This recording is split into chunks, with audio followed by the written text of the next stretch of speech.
Doctor Dhaval Vaghela, critical care specialist, Sola and Naroda, Phoenix hospital, Ahmedabad. અત્યારે અકસ્માતમાં road traffic accident એ ખૂબ જ કોમન અકસ્માત છે. આ અકસ્માતમાં મગજની ઈજા, જેને મેડિકલ ટેંગમાં ટ્રોમેટિક બ્રેઇન ઇન્જરી કહે છે, એ સૌથી વધુ ઘાતક અને જીવલેણ હોય છે.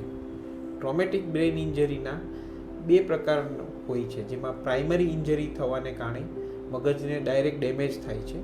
સેકન્ડરી ઇન્જરીમાં મગજની અંદર સોજો અને લોહી જમા થવાને કારણે એ ઇન્જરી વધુ ઘનિષ્ઠ બને છે.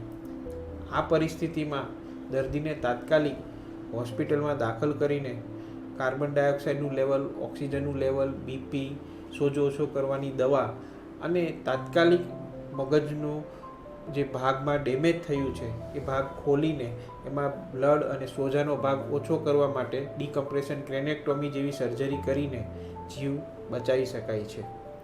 આજે આવા જ એક પેશન્ટ કે જે ઓલમોસ્ટ 23 દિવસ માટે હોસ્પિટલમાં રહ્યા, 21 દિવસ માટે વેન્ટિલેટર પર રહ્યા અને એમને ઇમરજન્સીમાં તાત્કાલિક વેન્ટિલેટર પર લઈને ડિકમ્પ્રેશન ક્રેનેક્ટોમી જેવી સર્જરી કરી અને આજે અમે ડિસ્ચાર્જ કરી રહ્યા છીએ.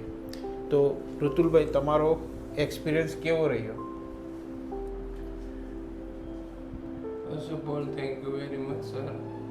ખૂબ ખૂબ આભાર તમારો. તમારો એક્સપિરિયન્સ કેવો રહ્યો? Good, super. સારું. મગજની ઈજા માટેની જે તકલીફ હોય છે એના એવી કન્ડિશનમાં, ગંભીર કન્ડિશનમાં પેશન્ટની તાત્કાલિક સારવાર કરવા માટે ફિનિક્સ હોસ્પિટલ કટિબદ્ધ છે. નમસ્તે.